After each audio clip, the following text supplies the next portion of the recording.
The fluorescent lights of the emergency room cast harsh shadows across Maya Chen's face as she clutched her phone, watching the time tick past 9:47 a.m. Her hands trembled, and not from the adrenaline still coursing through her veins from helping pull a man from a smoking car wreck, but from the 17 missed calls from her supervisor glowing on her cracked screen. She was a single mother of two, living paycheck to paycheck, and she knew exactly what those calls meant. In that sterile hospital corridor, covered in someone else's blood and her own desperation, Maya understood that doing the right thing was about to cost her everything. 3 hours earlier, Maya had been driving her usual route to Save Mart, the big box store where she'd worked in inventory management for 4 years. The pre-dawn darkness still clung to the streets of Cleveland as she navigated through neighborhoods she knew by heart. Her daughter Emma needed new shoes, so the sole on her left sneaker had finally given up yesterday, and her son Dylan's asthma medication was running low. The mental mathematics of poverty played constantly in Maya's mind. This bill versus that necessity, this sacrifice for that small comfort. She'd left the kids with Mrs. Pattison next door,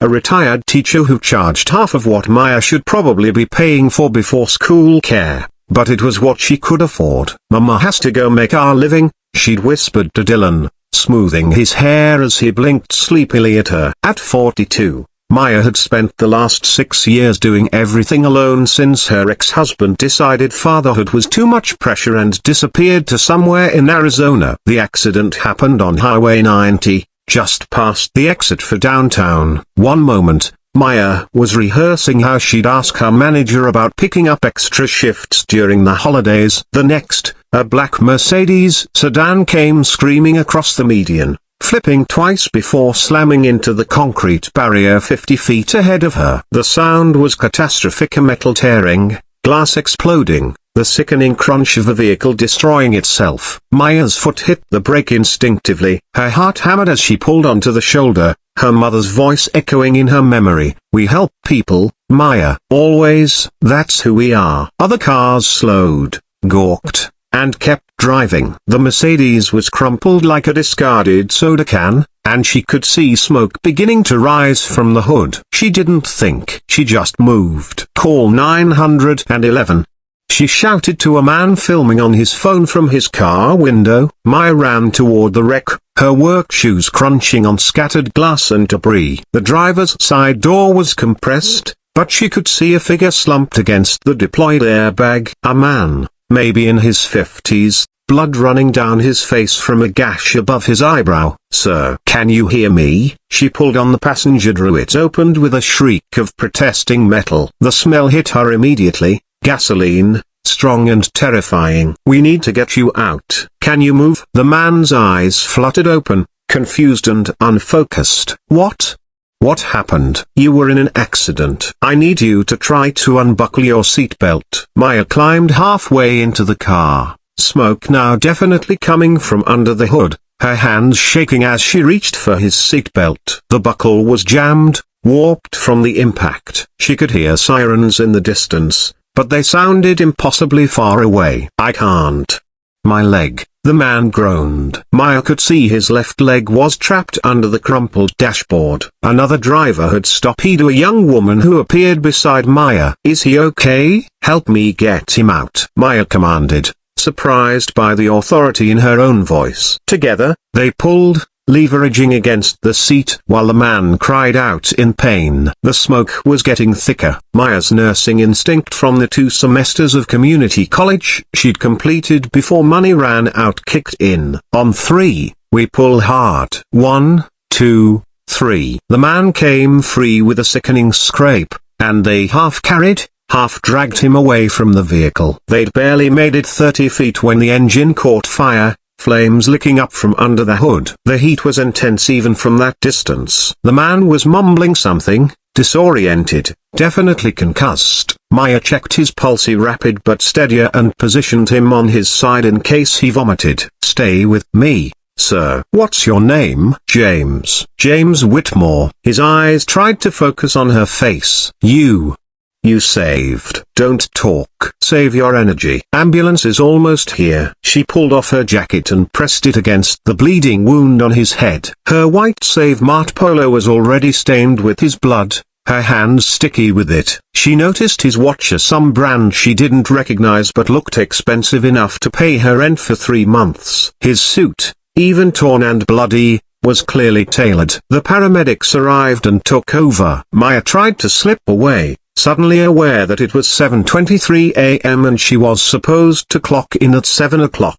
But the police needed her statement. Then the paramedics insisted she ride along since she might have information about the patient's condition, and before she knew it, she was in the back of an ambulance heading to Metro General Hospital. She tried calling her supervisor, Karen, but it went to voicemail. She texted, "Emergency, helped at bad car accident. Will be there ASAP." The message showed as delivered but not read. Maya's stomach churned with anxiety as she watched James Whitmore receive treatment, his expensive watch now sitting in a plastic hospital bag with his other personal effects. At the hospital, Maya gave her information to the police and hospital staff, then tried to leave. But a doctor pulled her aside. "Miss Chen, we want to check you for shock. You did an incredible thing, but you also experienced trauma." "I'm fine, I really need to. It'll take 15 minutes. Please." Those 15 minutes turned into 45 when they found her blood pressure elevated and insisted she calm down before leaving. By the time Maya finally burst through the hospital doors, it was 9:52 a.m. She was nearly 3 hours late, covered in blood, and her phone wouldn't stop buzzing. The Uber to Save Mart cost her $23 she couldn't afford. She walked through the employee entrance at 10:37 a.m., immediately intercepted by Karen, whose face was set in stone. "My office." Now, Maya had worked under Karen for 4 years, had accepted every extra shift, never called in sick even when Dylan had pneumonia, and she'd worked her shifts while crying in the stockroom. None of it mattered now. "I'm sorry, I texted you. There was a terrible accident. This is your 4th late arrival this month, Maya." Karen's voice was cold, corporate. "My daughter missed the bus twice, and I had a flat tire once. Today, I literally saved a man's life. I was covered in his blood. Karen, look at me." Save Mart has a zero-tolerance policy. You know this. We have standards to maintain. Maya felt something crack inside her chest. Standards? I pulled a man from a burning car this morning. I did the right thing, the human thing, and you're going to fire me for it? You should have called. You should have had someone else handle it. Your first responsibility is to this company. The words that came next felt surreal, delivered in Karen's monotone while Maya's world collapsed. Termination effective immediately. 2 weeks severance because she'd been there over 3 years. Security would escort her out. Turn in her badge. Maya cleaned out her locker in a daze. 4 years of her life in a cardboard box, a photo of Emma and Dylan, her spare shoes, some granola bars, the Employee of the Month certificate from 2 years ago that she'd actually been proud of. Security guard Marcus, who'd always been kind to her, wouldn't meet her eyes as he walked her out. She sat in the parking lot in her ancient Honda Civic and let herself cry for exactly 5 minutes, so all she could afford. Then she pulled herself together and drove to pick up her kids. The conversation with Mrs. Patterson was humiliating. "I'll have next week's payment on Friday," Maya lied, having no idea how she'd make that true. That night, after putting Emma and Dylan to bed, Maya sat at her kitchen table with her laptop, applying for jobs and running the math on her bills. Without her paycheck, she had maybe 3 weeks before eviction. Her hands still shook when she thought about the fire, about how close that man had come to burning alive. Her phone rang, an unknown number, probably a collections agency. She answered anyway, too tired to care. "Miss Maya Chen?" A woman's voice, professional and crisp. "Yes, this is Jennifer Hartley. I'm calling on behalf of James Whitmore. You helped him this morning." Maya sat up straighter. "Is he okay?" "I've been worried.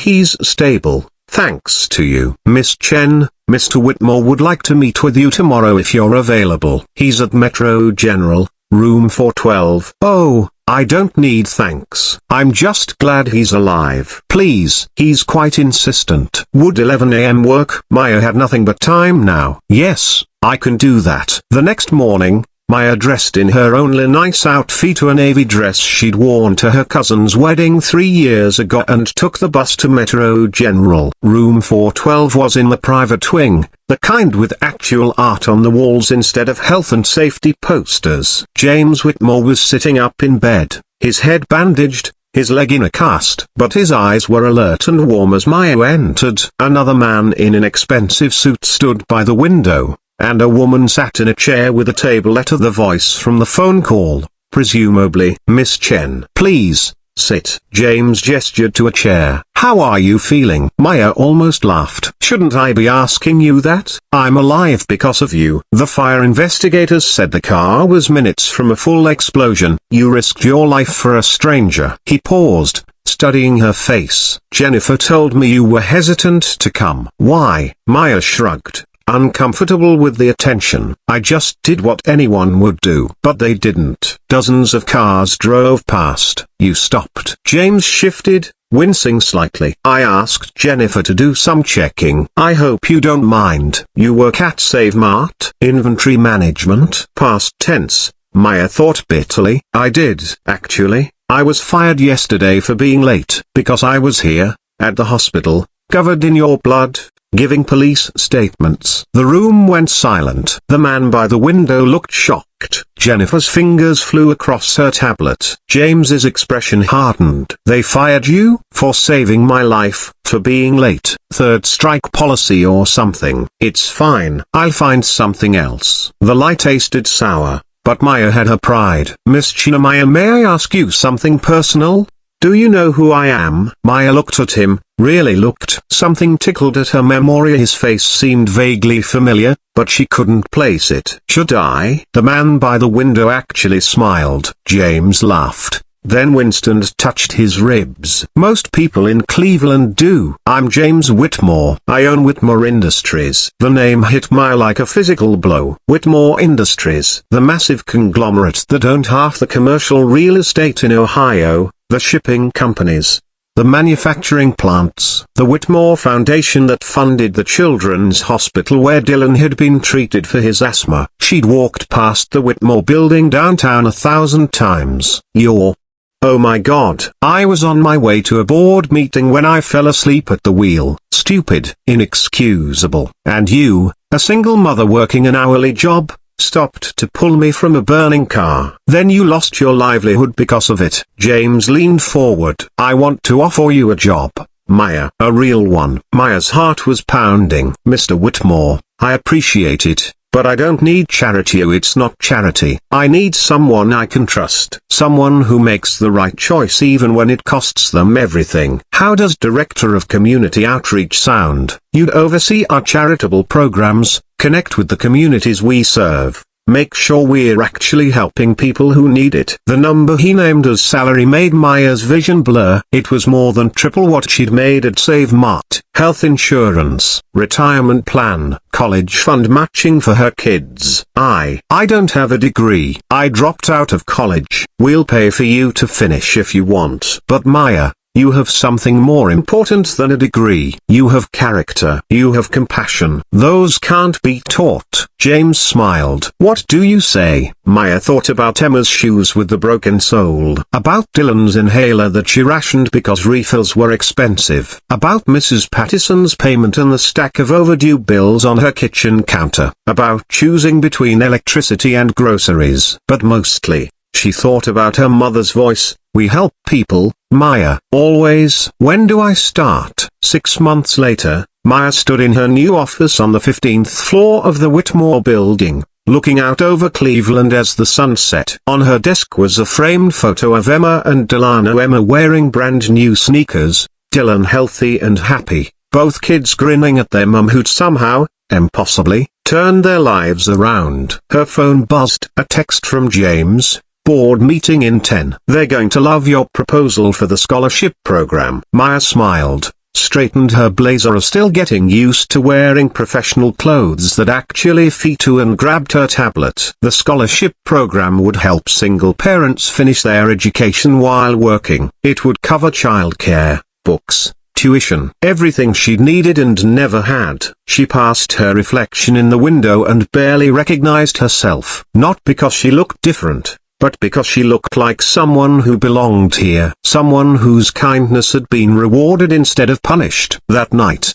after the successful board meeting, Maya picked up her kids from their new after-school program, the one she could actually afford now. The one with art classes and homework help. As they drove home to their new apartment in a safe neighborhood with good schools, Emma piped up from the back seat, "Mama, my teacher said you helped that important man, the one whose name is on the hospital." "I did, baby." "She said you're a hero." Maya glanced in the rear-view mirror at her children, her whole world, and felt tears prick her eyes. "No, sweetheart, I just did the right thing." That's what we do. We help people, always, because in the end, Maya had learned the most important truth of all. Kindness is never wasted, compassion is never foolish, and sometimes doing the right thing costs you everything you have but gives you back everything you need.